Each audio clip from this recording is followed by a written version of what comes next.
call has been forwarded to an automatic voice message system. 7.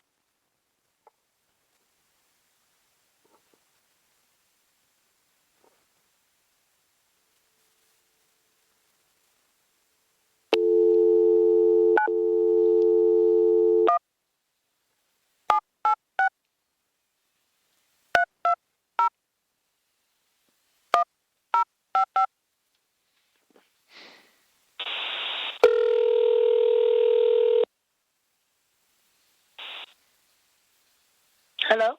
Hey, is this Kerianne? Yes. Hey, my name's Rob Fonteyn. I'm a sergeant with the City of Port St. Lucie Police Department. Okay. Do you have a minute for me?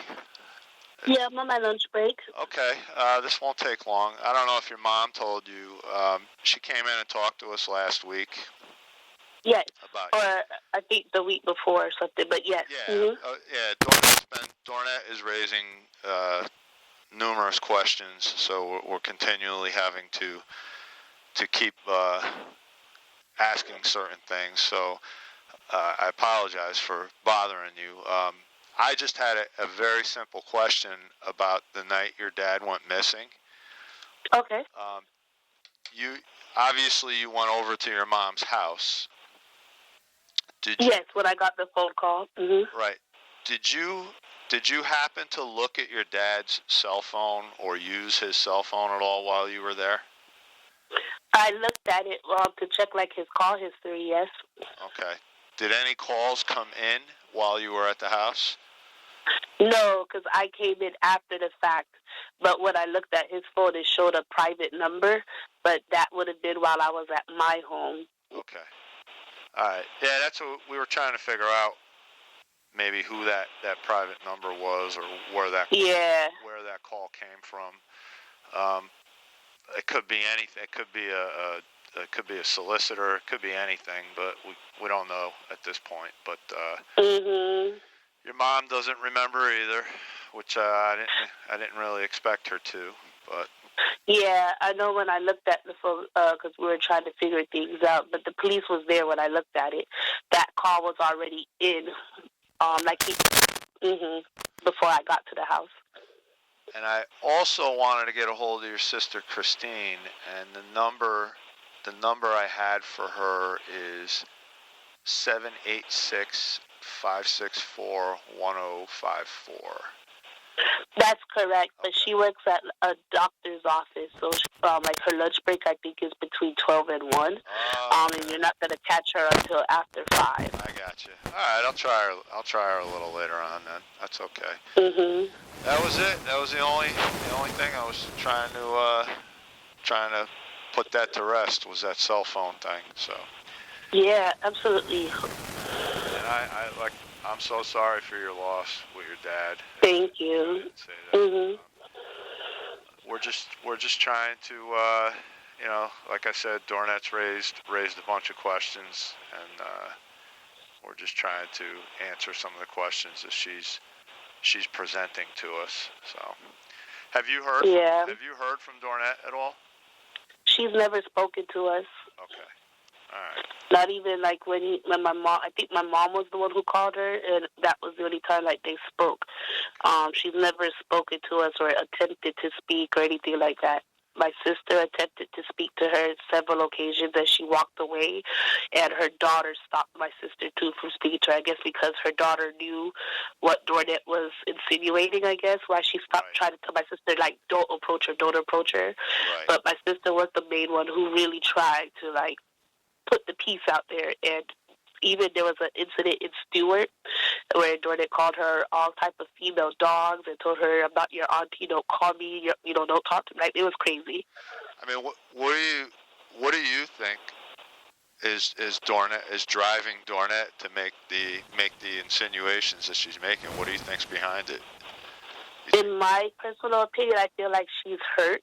I guess she thought she was more like in a higher position than what translate, because like I know when my grandmother passed, which is her mom and my dad's mom, like she put for everything to go to my dad, and my grandma lived with us, so I guess that makes sense. And then my dad didn't leave nothing to her either, so I think she's more so just hurt because she thought she was extending something and didn't.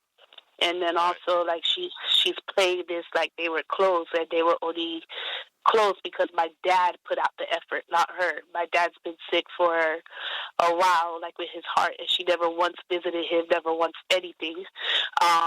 Even when he got his surgery, only his cousin came. She did it. So I think she's just I think she's guilty, too, feeling guilty, and then hurt as well. That's interesting to hear. Not surprising about the, like the money and that kind of thing, with nothing being left to her. That's not uncommon, unfortunately. But yeah, she's made a few accusations, and yeah, I know. She's asking us a lot of questions. So, like I said, I just feel like she should have put all the effort that she's doing now when he was alive and going through everything. Right. Because she wasn't there for him, at all. He was always there for her. So the effort that she's using now is what she should have done back then. Yep, I couldn't agree more. Hey, who else was at the house that night? It was you, and was Christine there too?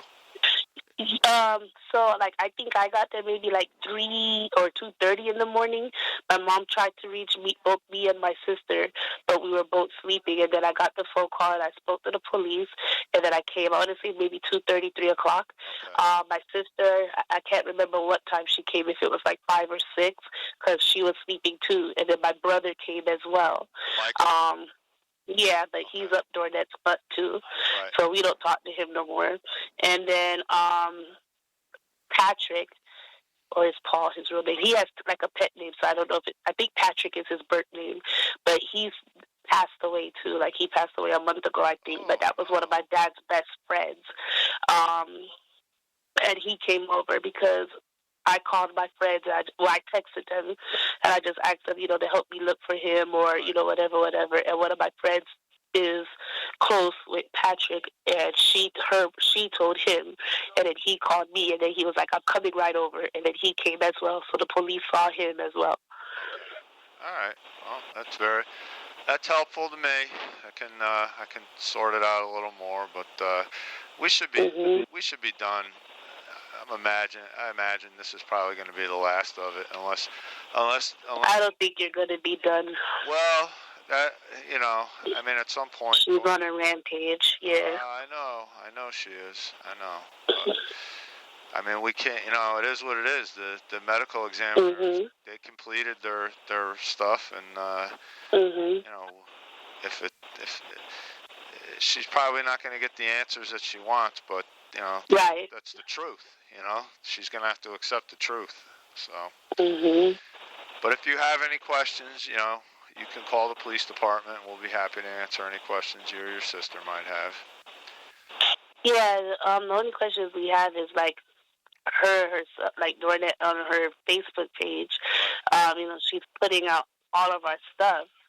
I know it's public record, but it's like it's only public record if people go searching, and I don't think people are going searching. I told your mother, if she's accusing you, if she's making an accusation that you committed a crime or that you killed your father, you guys can hire an attorney and you can sue her.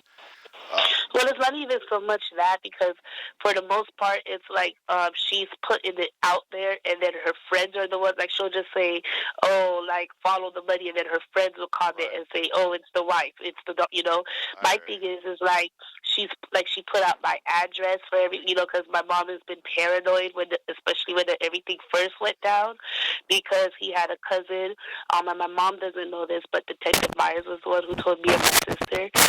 He had a cousin who took a picture of her and threatened all of us. Yeah, and my mom, and my mom doesn't know that. She just thinks it's like a random picture, because Detective Myers told us not to tell her to protect her or whatever. And but we were getting threats from them, and just all different types of nasty messages sent from them. And so my mom was paranoid. She's a lot better now, but she's still, like, scary.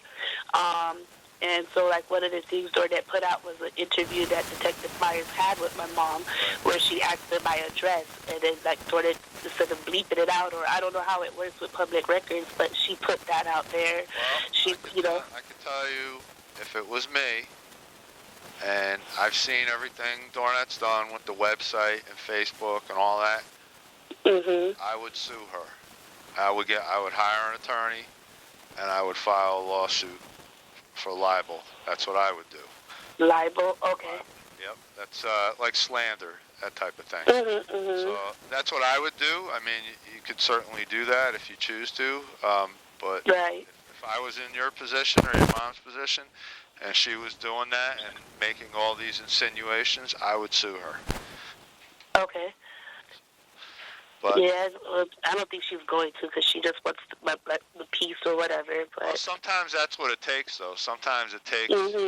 Sometimes it takes her getting a letter from an attorney saying, "Here you go. You've been put on notice," and maybe that will stop her. But that's something you guys are going to have to do if you want to. That's up to you. Yeah. Well, that's the only. So I'm hoping she does it. Yeah, thank you. All right. If you have any questions or anything, feel free. You can call the police department and ask for the detective bureau, and we'll be happy to answer any questions that come up. Okay, perfect. Thank you so much. Have a good day. You're welcome. You too. Thanks. Bye.